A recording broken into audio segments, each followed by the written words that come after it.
Regularly class attend करो, है ना, नहीं तो दिक्कत होगी बहुत। हम बहुत सारे इंपॉर्टेंट कॉन्सेप्ट पढ़ चुके हैं।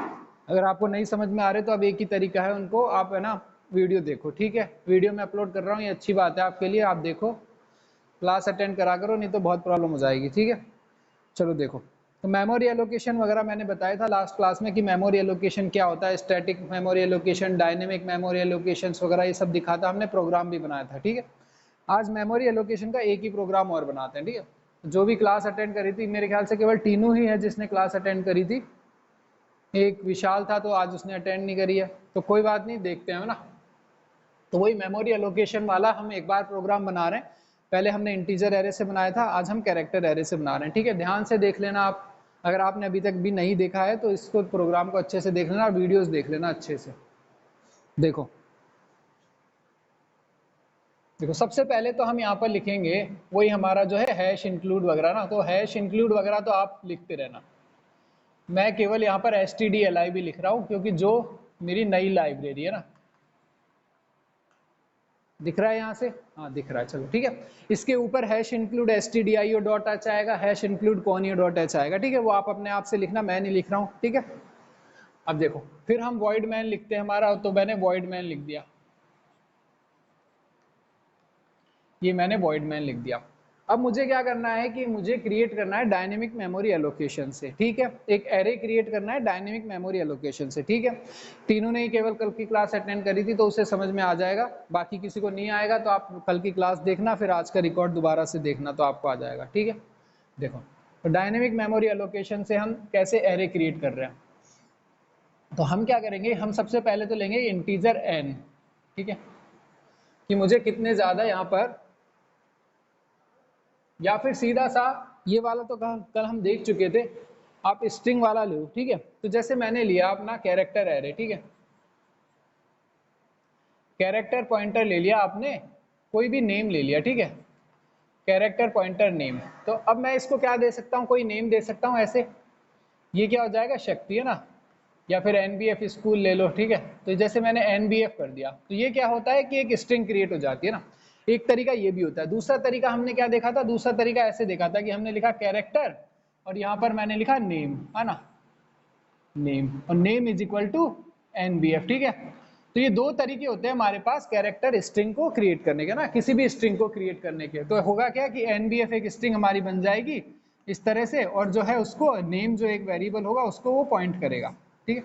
तो ये दो तरीके होते हैं, या तो आप इस तरह से एरे फॉर्म में लिख दो उसको, या फिर जो है आप यहाँ पर पॉइंटर लगा के इस तरह से लिख दो, कैरेक्टर पॉइंटर नेम है, ठीक है। ये स्टार का साइन होता है, पॉइंटर होता है, कैरेक्टर पॉइंटर नेम और NBF, ठीक है। तो ये दो तरीके होते हैं ना। अब इसमें यहाँ पर आप साइज भी बता सकते हो, लेकिन बाय डिफॉल्ट क्या होता है, ये काउंट कर लेता है कि 3 तो इसकी साइज हो गई, 3 तो इसमें कैरेक्टर हो गए और एक आपका नल कैरेक्टर हो जाएगा। तो इस एरे की जो जनरली साइज होगी वो 4 होगी, 3 तो आपके कैरेक्टर हो गए, एक नल कैरेक्टर हो गया, है ना। तो बाय डिफॉल्ट ये देख लेता है कि ठीक है किसको इतनी है, या तो बाय डिफॉल्ट ये ले लेता है खुद, या फिर आप अपने से भी स्पेसिफाई कर सकते हो। तो आपको कम से कम 4 तो स्पेसिफाई करनी है ही, क्योंकि एक नल कैरेक्टर भी है ना, 4 5 6 7 आप कुछ भी स्पेसिफाई कर सकते हो, ठीक है। बार बार बता चुका हूं मैं सारी चीजें ना।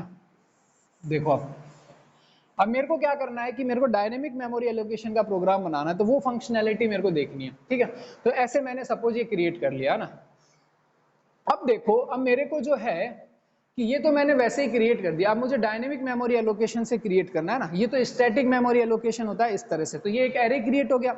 हमने देखा ना कि एरे कैसे क्रिएट होता है, एक तो ऐसे एरे क्रिएट कैसे होता है, एक तो ये वाला होता है जो भी मैंने लिखा था, एक ऐसे भी क्रिएट होता है। तो ये एक एरे ही क्रिएट हो जाता है ना, एक स्ट्रिंग जो होती है कैरेक्टर एरे ही होता है। अब अगर मेरे को डायनेमिक मेमोरी एलोकेशन से क्रिएट करना है एरे, तो कैसे करूंगा ना। तो ये तो देखो एरे किसी क्रिएट का हो जाएगा, 4 साइज का एरे क्रिएट हो जाएगा इस तरह से, एक में n आएगा, एक में b आएगा, एक में f आएगा और एक में नल कैरेक्टर आएगा ना। तो ये ऑटोमेटिकली कंपाइलर कंपाइल टाइम पर ऐसा एरे क्रिएट कर देता है। अब मेरे को यही एरे जो है डायनेमिक मेमोरी एलोकेशन से क्रिएट करना है, तो कैसे करूंगा, देखो डायनेमिक मेमोरी एलोकेशन से कैसे क्रिएट करूंगा, कैरेक्टर पॉइंटर नेम, ठीक है, और यहां पर मैंने लिखा आपका मैलोक, ठीक है, यहां पर मैंने लिखा मैलोक, मैलोक, और मैंने लिखा मैलोक में बेसिकली कि मेरे को कितने एलिमेंट्स, कितने की साइज चाहिए, यहाँ पे 4 की साइज चाहिए, 4 कैरेक्टर है तो मैंने 4 लिख दिया ऐसे कि 4 है, मेरे को 4 कैरेक्टर का चाहिए। और फिर मैंने मल्टीप्लाई का साइन लगाया, फिर मैंने लिखा साइज ऑफ कैरेक्टर है ना। तो ये जो कैरेक्टर की साइज कितनी होती है, तो ये हमने बताया था कि कल यहाँ पर मैलॉक में जो है आपको टोटल नंबर ऑफ बाइट्स जो है वो बतानी पड़ती है ना। टोटल नंबर ऑफ बाइट्स कि आपका जो एरे है उसमें टोटल बाइट्स कितनी आएगी ना। अब देखो इंटीजर जब एरे होता है, जैसे अगर आपका इंटीजर कोई एरे है 1 2 3 है ना और 4 है, ये इंटीजर एरे है। इंटीजर एरे में हर इंटीजर की साइज 4 बाइट होती है ना, या तो 4 बाइट होती है या 2 बाइट होती है। तो वो पता कैसे चलेगा, पता चलता है साइज ऑफ से। तो मैं क्या यूज करता हूँ, ना तो 4 यूज करता हूँ ना 2 यूज करता हूँ, मैं लिखता हूँ साइज ऑफ इंटीजर। तो वो बता देता है इसकी वैल्यू या तो 4 आती है 2 आती है, कंप्यूटर पे डिपेंड करती है ना आर्किटेक्चर पर। तो या तो 4 आती है या 2 आती है। सपोज मान लेते हैं 4 आएगी, तो 4 तो इसकी साइज होगी है ना, 4 साइज का मतलब 4 बाइट है।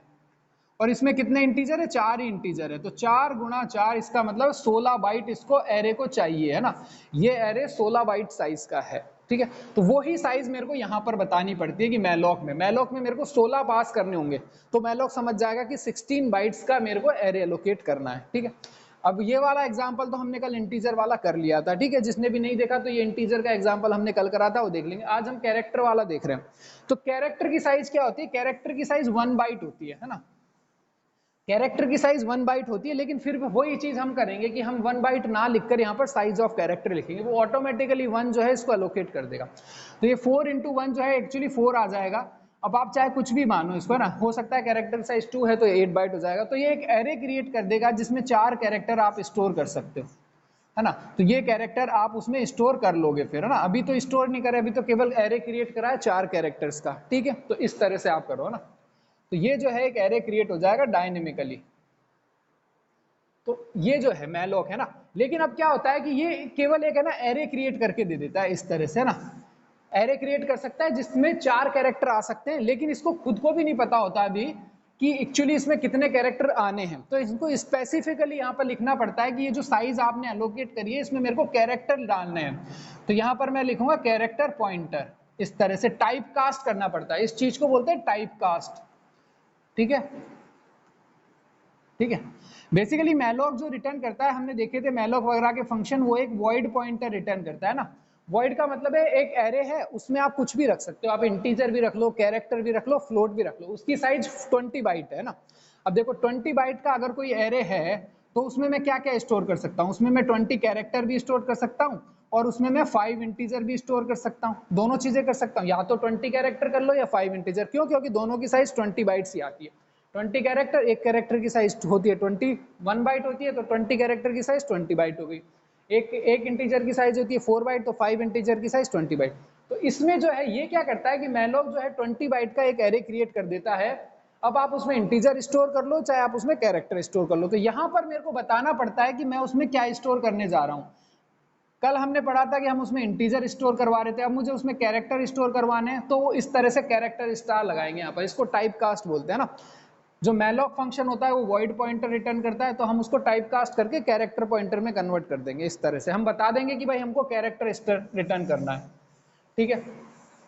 तो अब जो है मेरा एरे बन गया 4 साइज का, उसमें जो है मैं NBF0 स्टोर कर सकता हूं। अभी मैंने करा नहीं है ना, अभी तो मेरा केवल अब स्पेसिफिक हो गया कि मेरा 20 बाइट का या 4 बाइट का एक एरे है और उसमें मैं 4 कैरेक्टर स्टोर करूंगा। अब ये चीज होगी। इससे क्या होता, मैलॉक ने कहा था कि भाई 4 बाइट का एरे मैंने क्रिएट कर दिया। कैरेक्टर पॉइंटर से मैंने ये स्पेसिफाई कर दिया कि भाई मैं यहाँ पर जो है कैरेक्टर स्टोर करूंगा। तो कैरेक्टर 4 ही कैरेक्टर आएंगे 4 बाइट में। और यहाँ पर भी मेरे को क्योंकि एक वेरिएबल लेना है पॉइंटर का, क्योंकि कैरेक्टर एरे है, तो मैं इस तरह से कैरेक्टर पॉइंटर नेम लूंगा ना। यहाँ नेम की जगह कुछ भी लिख दो, लेकिन वो टाइप जो है वो कैरेक्टर पॉइंटर ही होगी, ठीक है। इस तरह से कैरेक्टर पॉइंटर लिखते हैं ना। किसी ने मुझे बताया था कि आप पॉइंटर्स वगैरह पढ़ चुके हो, तो मैं पॉइंटर्स वगैरह अभी इतना नहीं बता रहा हूँ। नेक्स्ट टॉपिक पॉइंटर ही है ना, तो नेक्स्ट टॉपिक पॉइंटर आएगा उसमें बता दूंगा। ये जो स्टार है किसी को नहीं पता ना, तो ऐसे ये जो स्टार है ना, स्टार का मतलब 2 चीजें होती है। स्टार का मतलब एक तो होता है मल्टीप्लाई, है ना। मल्टीप्लाई भी होता है कि आपको मल्टीप्लाई करनी है कुछ चीज, लेकिन अगर डेटा टाइप के साथ आप लिखते हो ना इस तरह से, जैसे इंटीजर पॉइंटर लिखा, तो ये स्टार का मतलब पॉइंटर होता है। फिर इसका मतलब मल्टीप्लाई नहीं होता ना। मल्टीप्लाई के 2 मतलब होते हैं। यहां पर देखो ना, तो ये डेटा टाइप है ना ये डेटा टाइप है, दोनों नंबर है। तो यहाँ पर जो स्टार का मतलब है मल्टीप्लाई है, ठीक है। यहाँ पर देखो ये कैरेक्टर क्या है, एक डेटा टाइप है, तो ये जो स्टार का मतलब है वो क्या हो जाएगा, आपका पॉइंटर हो जाएगा, ठीक है। ऐसे यहाँ पर जो है कैरेक्टर पॉइंटर नेम है। अब कोई कैरेक्टर डेटा टाइप है, उसको नेम से मल्टीप्लाई तो करोगे नहीं, हाँ ये साइन है पॉइंटर का, ठीक है, इसको आप ऐसे समझ सकते हो, ये साइन है, ठीक है। तो ये चीज हो गई। अब देखो, तो अब मैंने ये एरे क्रिएट कर दिया जिसमें मैं 4 कैरेक्टर स्टोर कर सकता हूं, तो अब मैं स्टोर भी कर लेता हूं उसको। तो स्टोर करने के लिए एक तो वही है कि मैं लूप चला के कर सकता हूं, दूसरा क्योंकि ये स्ट्रिंग है तो स्ट्रिंग के फंक्शंस काम में ले लेते हैं अपन। स्ट्रिंग का कौन सा फंक्शंस था अपना, स्ट्रिंग के फंक्शन थे अपने पास, स्ट्रिंग कॉपी है strcpy, अपने पास ये स्ट्रिंग कॉपी थी ना। तो ये नेम की जगह आप कुछ और लिख लो यहाँ पर, या यहाँ पर चेंज कर लो। नेम की जगह अगर मैं लिख दूं यहाँ पर, क्या लिखूं यहाँ पर, फर्स्ट नेम लिख देता हूँ, या फिर कुछ भी लिख दो, जैसे कि ABC लिख दो, ठीक है, ABC लिख दो, चलो छोड़ो, ABC लिख दिया। तो अब मेरे को इस नेम में जो है ये ABC कॉपी करना है, तो मैं क्या लिखूंगा, नेम और ये ABC, है ना, यही अपन ने स्ट्रिंग फंक्शन देखा था। तो ये क्या करेगा, जो ABC है मेरी NBF स्ट्रिंग है, इसको नेम में कॉपी कर देगा, ठीक है। और भी कोई है वेटिंग में?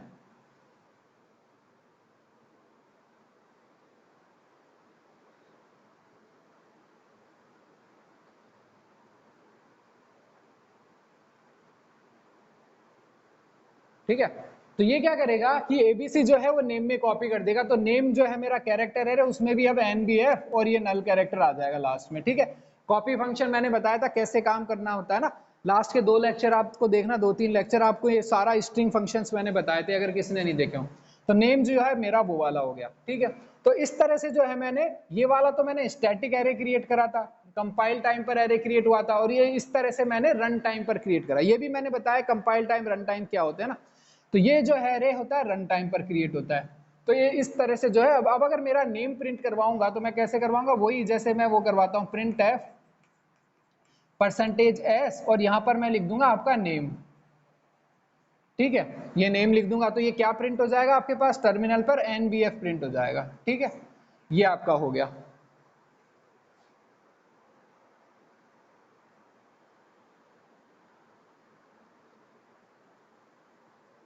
ठीक है। तो इस तरह से हो जाता है। अब ये देखो कि अब इसमें और फंक्शंस का यूज देखते हैं, अभी तो केवल मैलॉक का यूज देखा ना, अब इसमें और यूज देखते हैं। अब जैसे मेरे को चाहिए, ये तो मैंने केवल मैलॉक का यूज करा, अब होता क्या है कि मेरे को केवल NBF स्टोर ना करके, अब मुझे ऐसा लग रहा है कि NBF स्कूल पूरा स्टोर करता हूं, है ना। तो लेकिन एरे तो मैंने 4 का ही क्रिएट करा हुआ है, और NBF स्कूल में कितने कैरेक्टर है, 3 इसमें और 6 इसमें, एक ये स्पेस वाला और एक नल कैरेक्टर, है ना। NBF स्कूल के लिए मुझे कितने कैरेक्टर चाहिए, NBF में 3 है, स्कूल में 6 है, NBF और स्कूल के बीच में एक स्पेस है, एक ये हो गया, और एक लास्ट में नल कैरेक्टर एक ही हो गया। तो 6 3 9 और एक 10 और एक 11, ठीक है। तो जो है मेरे को 11 कैरेक्टर का एरे क्रिएट करना पड़ेगा, है ना। तो 11 कैरेक्टर का एरे क्रिएट करना पड़ेगा, तो अब मैं वो कर देता हूं। अब मेरे को इतना पता है कि 11 या 11 से ज्यादा का मेरे को क्रिएट करना पड़ेगा, 11 प्लस का, 11 प्लस साइज का मेरे को एक और एरे क्रिएट करना है। तो अब मैं क्या करता हूं कि मैं चाह रहा हूं कि एक और एरे मैं मैलॉक से क्रिएट कर सकता हूं, लेकिन फिर मेरे पास 2 एरे हो जाएंगे ना। एक एरे तो ये वाला हो गया, एक और एरे क्रिएट करूंगी जिसमें ये आ जाए तो 2 एरे हो जाएंगे। तो अब मेरे को एक फंक्शन दे रखा है, वो कह रहा है कि सेम ही एरे को आप बढ़ा सकते हो ना, सेम ही एरे की जगह आप एक और एरे क्रिएट कर सकते हो, उसको हटा के एक नया एरे क्रिएट कर देते हैं, है ना। तो उसका यूज कैसे करते हैं कि वो उसके लिए एक फंक्शन होता है आपका रीअलॉक करके ना। वो फंक्शन क्या होता है आपका, रीअलॉक वाला। तो देखो इसमें क्या रखते हैं आप, लग सकते हो कैरेक्टर पॉइंटर, और ये जो है आपका वही नेम वाला ही लिख देते हैं ना, नेम को ही मेरे को अब एक्सटेंड कर देना है। पहले उसकी साइज 4 थी, अब मेरे को 11 प्लस कर देनी है। तो मैं क्या कर सकता हूँ, वही वापस कैरेक्टर पॉइंटर, ठीक है। और यहां पर जो है मैं री अलॉक फंक्शन यूज करता हूँ, री ALLOC, री अलॉक, ठीक है। और वापस उसमें नेम पुराने वाला नेम है ना, ये पुराना एड्रेस है, ठीक है। तो ये जो पुराना एरे मैंने पास कर दिया, और नया एरे भी वापस मैंने नेम में ही ले लिया ना। तो उसी एरे को इस तरह से ये हो गया कि पुराने एरे को ही बढ़ा दी मैंने साइज, पहले 4 थी उसकी, इस तरह से। और इसमें क्या करेंगे, वही यही वाला सिंटेक्स आ जाएगा ना। तो 11 इंटू साइज ऑफ कैरेक्टर, ठीक है। ये अब आपको 11 थोड़ी ना काउंट करने बैठोगे, आप कितने भी ले लो यहाँ पर, जैसे 100 ले लिया आपने, 50 ले लिया, 20 ले लिया आपने, ठीक है। तो 11 से बड़ा आप कुछ भी ले लो एक तरह से, है ना। तो 20 ले लिया मैंने, या 11 ही ले लो आप। तो ये अब क्या करेगा, आपको 20 साइज का एक एरे क्रिएट कर देगा। अब 20 साइज का एक एरे है, आप उसमें दोबारा से जो, अब आपको नई वैल्यू कॉपी करनी है तो आप दोबारा से एक यूज कर लो, स्ट्रिंग कॉपी। और मेरा जो है नेम में मुझे कॉपी करना है, क्या कॉपी करना है, NBF स्कूल, ठीक है, तो ये NBF स्कूल अब मेरा नेम में आ जाएगा। अब मैं इसको दोबारा से प्रिंट करा लूं,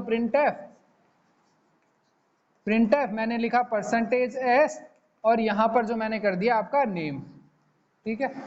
तो अब के मेरा क्या प्रिंट हो जाएगा, अब के मेरे NBF स्कूल प्रिंट हो जाएगा, ठीक है, ये हो गया। तो आपने देखा रियलॉग फंक्शन का यूज है ना। अब देखो, अब क्या करते हैं कि चलो मेरा काम हो चुका है पूरा, है ना, अब मेरे को कोई काम नहीं करना, मेरा काम कंप्लीट हो चुका है। तो अब क्या होता है, मैंने कल ये बताया था कि जो स्टैटिक एरे क्रिएट करते हो ना, ये कंपाइलर का काम होता है क्रिएट करना और इसको डिस्ट्रॉय करना, दोनों, है ना, इसमें हमारा कोई रोल नहीं है। डायनेमिक मेमोरी में हमने मैलॉक से खुद एरे क्रिएट करा है। जब हम खुद ऐसे एरे क्रिएट करते हैं तो हमारा ही काम होता है उस एरे को डिस्ट्रॉय भी करना, है ना, उस मेमोरी को फ्री करना। जो ये मेमोरी हमने क्रिएट करी है इसको फ्री भी करना। तो जब हमारा प्रोग्राम खत्म हो जाता है, हम सारे काम कर लिए होते हैं, तब हम लास्ट में लिख देते हैं फ्री क्या कर दो, नेम, ठीक है। तो ये लास्ट में हमने नेम फ्री कर देते हैं, तो जो हमने एरे क्रिएट करा था वो फ्री हो जाता है, ठीक है, हमारा ही काम है क्योंकि हमने ही क्रिएट करा है। कंपाइलर करता है तो कंपाइलर का होता है। बस ये आपका पूरा प्रोग्राम हो गया। लास्ट में मैं लिख सकता हूँ गेट ch वही वाला, और ये जो है मेरा पूरा बंद हो गया, ठीक है। ये अब इसमें एक और फंक्शन है, 3 फंक्शन तो हम देख चुके, एक मैलॉक देख चुके, एक रियलॉग देख चुके और एक फ्री देख चुके, है ना। एक कैलॉग करके और फंक्शन होता है। तो देखो मैलॉक की जगह मैं कैलॉग भी यूज में ले सकता हूँ, ठीक है। क्या करूंगा कि आपको मैलॉक की जगह कैलॉग लिखना है, तो m की जगह बस c आ जाएगा, CALLOC, और यहाँ जो स्टार है ना मल्टीप्लाई, इसकी जगह कॉमा आ जाएगा, ठीक है। तो बेसिकली अब मैं 2 आर्ग्यूमेंट पास करवा रहा हूँ अलग अलग। पहले एक ही आर्ग्यूमेंट पास करवा रहा था ना, नंबर ऑफ एलिमेंट्स और एक एलिमेंट की साइज, है ना। अब मैं 2 आर्ग्यूमेंट पास करवा रहा हूँ अलग अलग, नंबर ऑफ एलिमेंट्स कॉमा जो एलिमेंट होगा उसकी साइज। तो ये आपका कैलॉग फंक्शन हो जाएगा ना। बाकी आपका सेम ही है, वही काम करेगा जो आपका मैलॉक ने करा था, केवल एक ही डिफरेंस है ना। एक ही डिफरेंस क्या है कि जब मैंने मैलॉक से एरे क्रिएट करा था ना NBF वाला, सपोज मैंने ये NBF वाला एरे क्रिएट करा था 4 साइज का, तो जब मैंने आपको पहले भी बताया था कि जब भी हम इस तरह से एरे लेते हैं तो उसमें रैंडम वैल्यूज होती है ना, उसमें कोई ना कोई वैल्यूज होगी जो रैंडम वैल्यूज होगी ऑलरेडी, जो रैम के अंदर होती है। लेकिन अगर हम चाहते हैं तो कैलॉग क्या करता है, कैलॉग उसमें रैंडम वैल्यूज को नहीं रखता, उसमें 0 0 डाल देता है सब में, है ना, 0 0 0 0 डाल देगा कैलॉग इसमें, ठीक है। तो यहाँ के केस में क्या होगा, यहाँ के केस में क्योंकि 0 तो इंटीजर होता है, तो कैरेक्टर एरे के केस में क्या होता है, ये नल कैरेक्टर होता है। तो नल कैरेक्टर की वैल्यू जो होती है वो 0 ही होती है, ठीक है। तो आप ये मानो कि सब में जो है नल कैरेक्टर स्टोर कर देगा, ठीक है। हर में एक नल कैरेक्टर, हर की जो नल कैरेक्टर की वैल्यू भी 0 ही होती है, ठीक है। इंटीजर एरे होता है तो सब में 0 0 कर देता। तो यही कैलॉग और मैलॉक में डिफरेंस होता है कि कैलॉग क्या करता है कि हर एलिमेंट को इनिशियलाइज कर देता है 0 से, और जबकि मैलॉक क्या करता है, रैंडम वैल्यूज ही रहने देता है। और इसीलिए जो होता है मैलॉक फास्ट होता है कैलॉग से, ठीक है। इसीलिए क्योंकि ये एक एडिशनल काम कर रहा है, सबकी वैल्यूज को इनिशियलाइज कर रहा है, मैलॉक उसको वैसे ही रहने देता है। तो इसीलिए जो कैलॉग होता है वो स्लो होता है और मैलॉक जो होता है वो फास्ट होता है। ये आपका मेमोरी एलोकेशन का हमने सारा पढ़ लिया, ठीक है। जो भी पॉइंट्स थे वो पिछली क्लास में सारे कवर हो गए थे, ठीक है। इसको देख लो, उतार लो, मैं फटाफट आगे का बता देता हूँ।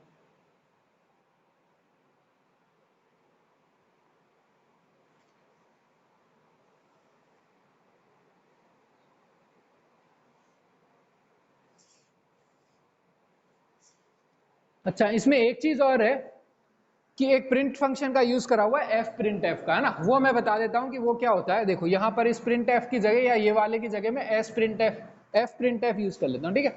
तो एक फंक्शन का यूज करा हुआ है fprintf, है ना, printf की जगह। तो वो कैसे काम करता है कि वो सेम ही काम करेगा, बस यहाँ पर जो है आप एक फाइल का नाम और बता दोगे कि जहां पर आपको प्रिंट करवाना है, ठीक है। तो यहाँ पर आप एक फाइल का नाम बता देते हो जनरली, है ना, stderr, यहाँ पर जो बुक में लिखा हुआ है वही, और वही जो है आपका %s हो जाएगा, और यहाँ पर आपका वही नेम हो जाएगा, ठीक है। ठीक है, एग्जैक्टली वैसा ही होगा। एक आर्ग्यूमेंट और पास हो जाएगा। f का मतलब क्या होता है, इस f का मतलब होता है फाइल, है ना। ये जो पहले वाला f है ना उसका मतलब होता है फाइल, और ये जो लास्ट वाला f होता है इसका मतलब होता है फॉर्मेटेड, ठीक है। ज्यादा डिटेल में मत जाओ इसके, बस ये ध्यान में रखो। printf में जो f होता है लास्ट का, उसका मतलब होता है फॉर्मेटेड, ठीक है। फॉर्मेटेड स्ट्रिंग, कि आप अपने से जो भी स्ट्रिंग करवा रहे हो प्रिंट, उसको फॉर्मेट कर सकते हो अपने से, मतलब कोई सा भी फॉर्मेट में प्रिंट करवा सकते हो, f।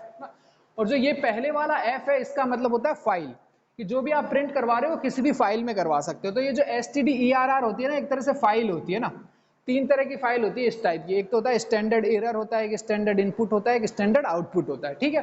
ज्यादा इसकी डिटेल में मत जाओ, बस आप ये ध्यान में रखो कि एक एरर वगैरह हम किसी एक अलग फाइल में शो करते हैं तो stderr वहां पे लगा दिया, ठीक है। इसको स्ट्रीम भी बोलते हैं बेसिकली, है ना, ये एरर स्ट्रीम होती है, ऐसे इनपुट स्ट्रीम।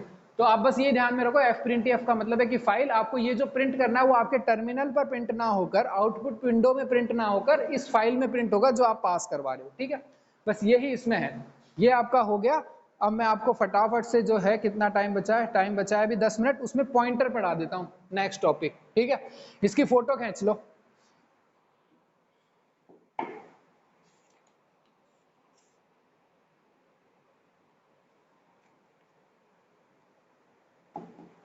ठीक है, अब मैं पॉइंटर बता देता हूं, छोटा सा ही टॉपिक है पॉइंटर का।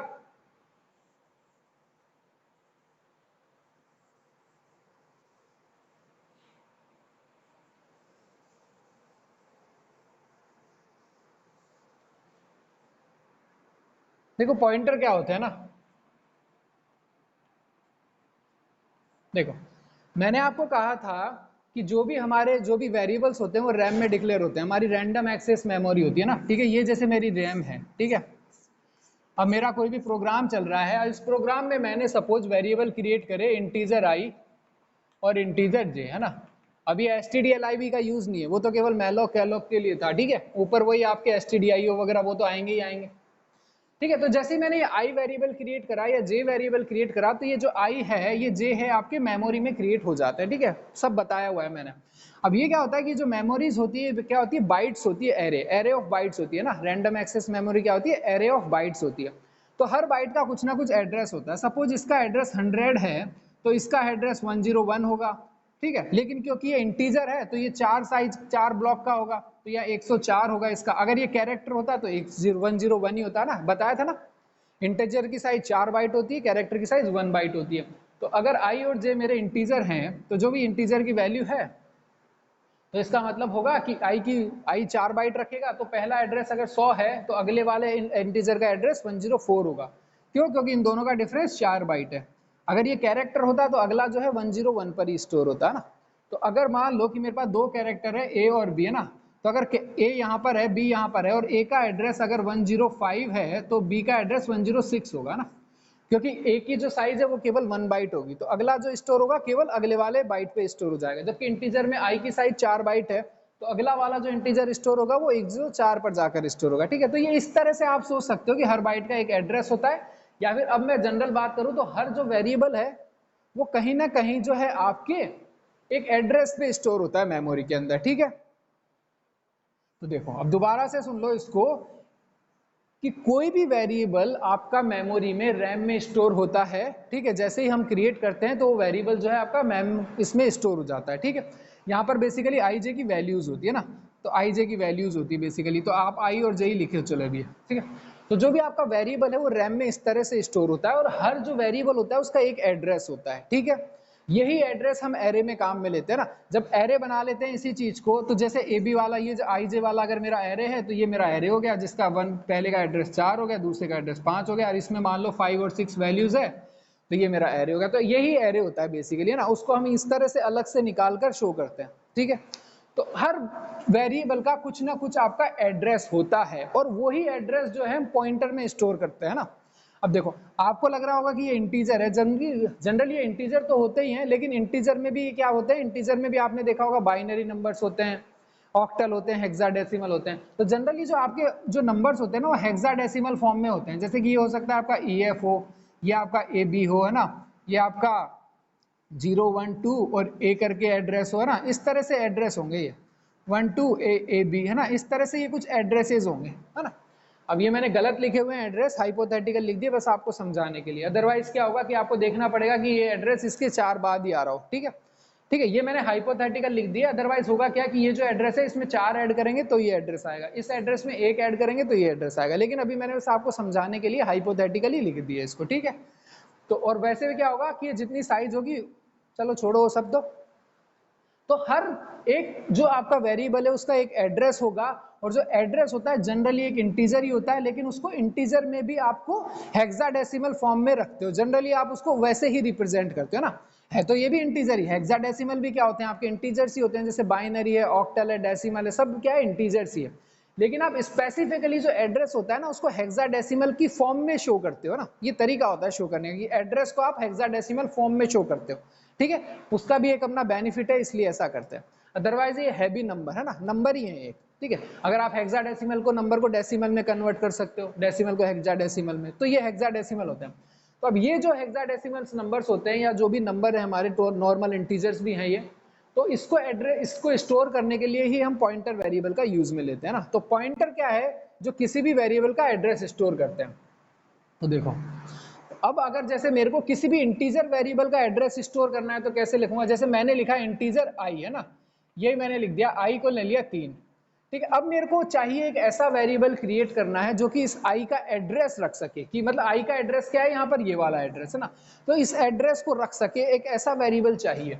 तो मैं क्या करूंगा कि इस तरह से उसकी डिक्लेरेशन होती है कि इंटीजर पॉइंटर, और ये आई पी कर सकता हूँ ना, ठीक है, कुछ भी कर लो, यहाँ पर पी कर लो, ठीक है, पी कर लो, p is equal to address of I. तो इस तरह से जो है ये जो है p जो है अब i का एड्रेस रखने लग जाएगा। कैसे पता चलेगा, इसकी वैल्यू को प्रिंट करवाएंगे। प्रिंट कैसे करवाएंगे, printf, और यहां पर मैं लिखूंगा %d और मेरा p है ना।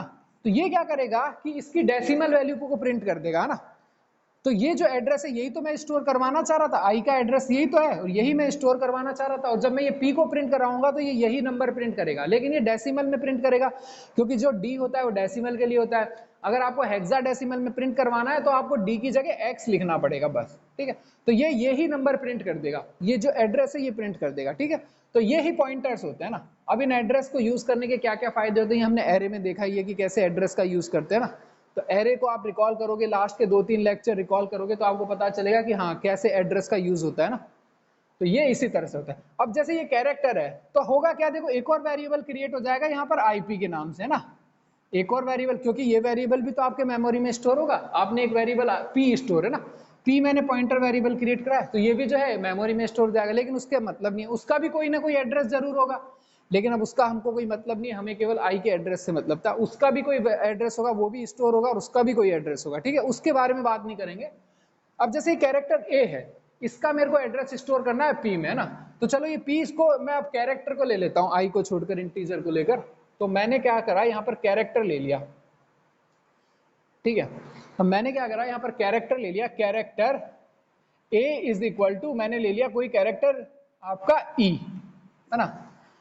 तो वही है, फिर pointer p is equal to address of a कर दूंगा और वापस यही चीज कर दूंगा। तो अब ये क्या करेगा, ये a का एड्रेस रखेगा, यही जो p है आपका अब जो है a का एड्रेस रखेगा। बस इसको प्रिंट करवा लो तो ये वाली वैल्यू प्रिंट कर देगा, ठीक है। आपको डेटा टाइप चेंज करनी पड़ेगी, पहले आपने यहाँ पर कैरेक्टर पॉइंटर लिखना पड़ेगा, ठीक है, यहाँ पर कैरेक्टर पॉइंटर लिखना पड़ेगा।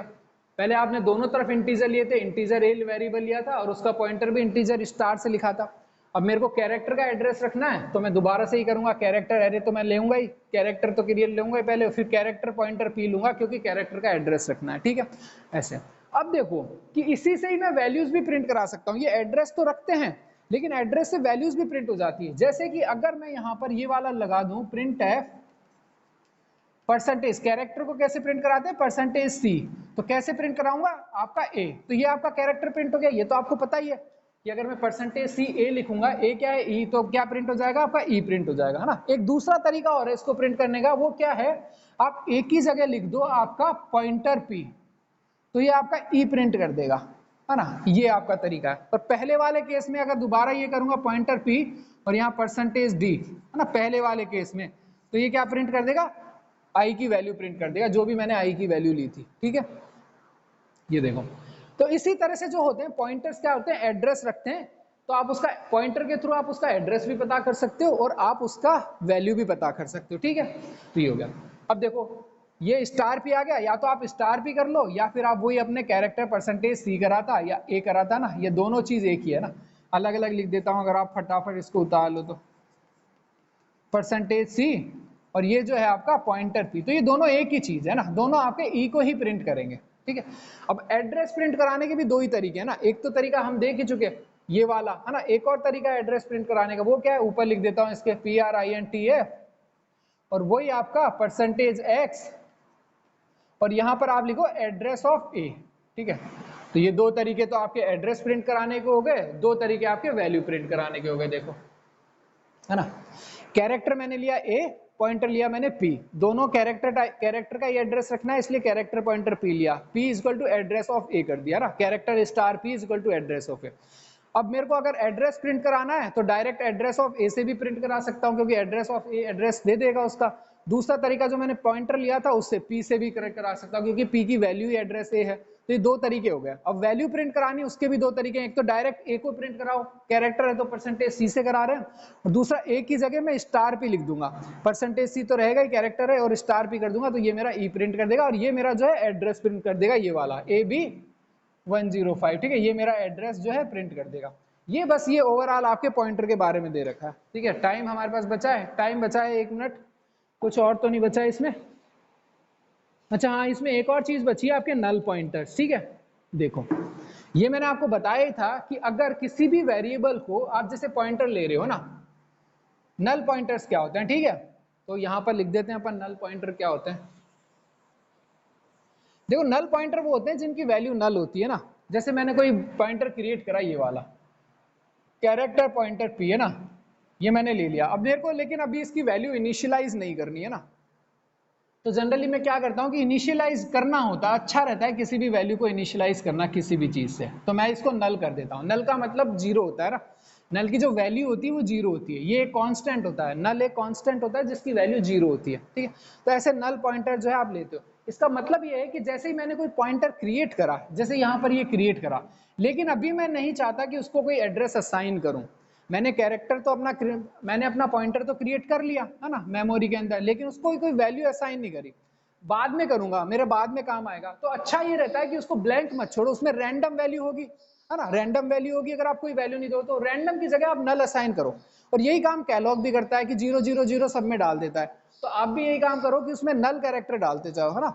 तो जब भी आप क्रिएट करो, अब इसका हमने यूज कहां पे देखा था, मैलॉक में देखा था एक तो, कि इफ अगर मैलॉक जो है आपका रिटर्न कर रहा है, जैसे कि हमारा कैरेक्टर मैंने करा enter A is equal to, malloc का जो हमने यूज करा था यहाँ पर, इस तरह से आप प्रीवियस प्रोग्राम देखना, वहां हमने क्या रहा था कि ए इज इक्वल टू नल, तो इसका मतलब है आपका मैलॉक फेल्ड है, ठीक है। ये हमने प्रीवियस प्रोग्राम देखा था लास्ट क्लास में, इस तरह से करा था कि अगर ए नल है तो इसका मतलब मैलॉक फेल्ड है, तो अगर मैलॉक फेल हो जाता है तो नल रिटर्न करता है, ठीक है। तो ये इस तरह से नल पॉइंटर्स बोलते हैं इसको, है ना, बस इसी को ही बोलते हैं आपके नल पॉइंटर्स। जब भी आप पॉइंटर की वैल्यू को नल लिख देते हो तो नल पॉइंटर हो जाता है, इसकी जो वैल्यू होती है जीरो होती है, कांस्टेंट होता है, ठीक है। ये आपका पॉइंटर्स तक मैंने कवर करा दिया आपकी बुक में, आप सारा देख लेना। डिस्कनेक्ट होने वाले हैं, फिर अगले क्लास में हम रिकर्शन देखेंगे जो बहुत ही इंपॉर्टेंट टॉपिक है, ठीक है।